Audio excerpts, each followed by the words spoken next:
नमस्कार, आप देख रहे हैं HBN24 न्यूज़। रन में कूदने की बजाय कांटा निकालने की जुगत में कांग्रेस के दिग्गज नहीं लड़ना चाहते लोकसभा चुनाव। हरियाणा में चुनावी बिसात बिछने लगी है। पिछले लोकसभा चुनाव में क्लीन स्वीप करने वाले भारतीय जनता पार्टी बीजेपी ने 4 पुराने चेहरों को मैदान में उतारते हुए सभी 10 लोकसभा सीटों पर प्रत्याशी घोषित कर दिए हैं। तो जननायक जनता पार्टी जेजेपी और इंडियन नेशनल लोकदल इनेलो भी विभिन्न सीटों पर उम्मीदवारों के चेहरे साफ करने लगी है। हरियाणा के इन 3 दिग्गजों को बीजेपी ने बनाया चुनाव प्रभारी। दिल्ली, असम और यूपी की दी जिम्मेदारी। भाजपा ने लोकसभा चुनाव को देखते हुए 3 प्रदेश यूपी, दिल्ली और असम की जिम्मेदारी हरियाणा के 3 वरिष्ठ नेता कैप्टन अभिमन्यु, ओम प्रकाश धनखड़ और संजय भाटिया को दी है। कैप्टन अभिमन्यु और ओम प्रकाश धनखड़ दोनों हरियाणा में लोकसभा चुनाव लड़ने के दावेदार नेताओं में शामिल थे। कैप्टन अभिमन्यु हिसार से तो ओम प्रकाश धनखड़ रोहतक और भिवानी से चुनाव लड़ने वाले मजबूत दावेदारों में शामिल थे। एल्विस सांप प्रकरण PAFA की याचिका पर आज अदालत में होगी सुनवाई। यूट्यूबर एल्विस यादव सांप प्रकरण मामले में आज गुरुवार को अदालत में सुनवाई हुई। इस मामले की सुनवाई अतिरिक्त मुख्य न्यायिक मजिस्ट्रेट मनोज राणा की अदालत में चल रही है।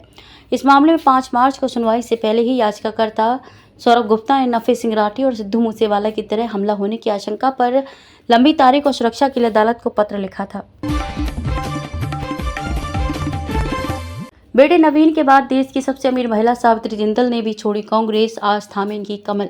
हिसार उद्योगपति एवं पूर्व सांसद नवीन जिंदल के बाद अब उनकी मां सावित्री जिंदल भी कांग्रेस छोड़ दी है। इस बात की जानकारी उन्होंने एक्स के माध्यम से दी। सावित्री आज भाजपा में शामिल होंगी। देश की सबसे अमीर महिला एवं जिंदल समूह की चेयरपर्सन सावित्री जिंदल ने बुधवार को जिंदल हाउस पर कार्यकर्ताओं से विचार विमर्श के बाद भाजपा में शामिल होने का ऐलान किया। न्यायपालिका पर खास समूह का दबाव। हरीश साल्वे समेत 500 से ज्यादा वकीलों ने CJI को लिखी चिट्ठी। राजनेताओं से जुड़े मामलों में न्यायपालिका की चयनात्मक आलोचना करना लोकतंत्र के लिए सही नहीं है। हरीश साल्वे समेत 500 से अधिक प्रमुख वकीलों ने चिंता जाहिर की है। वकीलों ने इस बात पर चिंता जाहिर की है कि देश में एक विशेष ग्रुप न्यायपालिका को कमजोर करने की कोशिश कर रही है। इन सभी वकीलों ने CJI DY चंद्रचूड़ को चिट्ठी लिखकर न्यायालय और जजों का समर्थन किया है।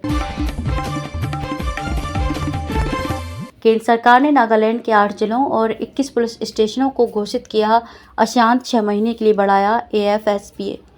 केंद्र सरकार ने नागालैंड के 8 जिलों और 21 पुलिस स्टेशनों को अशांत घोषित कर दिया है। इसी के साथ केंद्र सरकार ने इन सभी जगहों पर अगले 6 महीने के लिए AFSPA को बढ़ा दिया है। इसे लेकर केंद्र सरकार ने अधिसूचना जारी कर दी है। राज्यों में कानून व्यवस्था की स्थिति की समीक्षा के बाद ये फैसला लिया गया है। बंगाल में भाजपा के लिए ट्रम्प कार्ड बनेंगे जस्टिस गांगुली। चुनावी मैदान में तृणमूल को पेश करेंगे चुनौती। कलकत्ता हाईकोर्ट के न्यायाधीश के पद से त्यागपत्र देकर भाजपा में शामिल होने वाले जस्टिस अभिजीत गांगुली बंगाल में सत्ताधारी पार्टी तृणमूल कांग्रेस के लिए चुनावी मैदान में चुनौती पेश करेंगे। भाजपा ने बंगाल के तमलुक सीट से लोकसभा प्रत्याशी बनाया है। केंद्रीय गृह मंत्री अमित शाह ने बंगाल की 42 में से 35 सीटें जीतने का जो लक्ष्य तय किया है उसे साधने में वे अहम भूमिका निभा सकते हैं। किससे हिटलर जीत गया। जब एक नेता गिरफ्तार हुआ तो सुर्खियों में आया, फिर जीता तो विदेश में भी चर्चा हुई। भारतीय चुनाव के इतिहास में कई ऐसी रोचक घटनाएं हैं जिनके किस्से आज भी बड़े चाव से सुनाए जाते हैं। ऐसे एक किस्से के बारे में हम आपको बताने जा रहे हैं। जब विधानसभा चुनाव में जॉन F कैनेडी ने एडोल्फ हिटलर को गिरफ्तार किया था। चुनाव आयोग ने अपनी चुनावी किस्सों की सीरीज में इस घटना को शेयर किया है।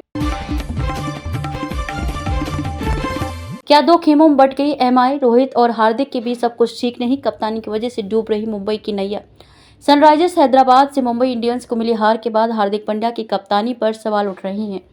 पिछले मैच में रोहित को बाउंड्री की तरफ फील्डिंग के लिए भेजने के बाद निशाने पर आए हार्दिक ने बुधवार को खराब कप्तानी की। पावर प्ले में जब ट्रेविस हेड और अभिषेक शर्मा गेंदबाजों की बखियां उधेड़ रहे थे तो चौथा ओवर फेंकने आए बुमराह ने केवल 5 रन दिए।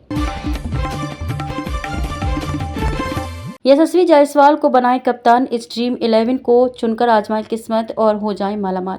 IPL 2024 के 9वें मैच में राजस्थान रॉयल्स और दिल्ली कैपिटल्स के बीच जयपुर के सवाई मानसिंह स्टेडियम में आज यानी 28 मार्च को होना है। इस मौजूदा सीजन में राजस्थान रॉयल्स ने जीत के साथ अपने अभियान की शुरुआत की। जयपुर के इसी मैदान पर राजस्थान ने लखनऊ को हराया था। दूसरी तरफ दिल्ली कैपिटल्स की टूर्नामेंट में शुरुआत हार के साथ रही।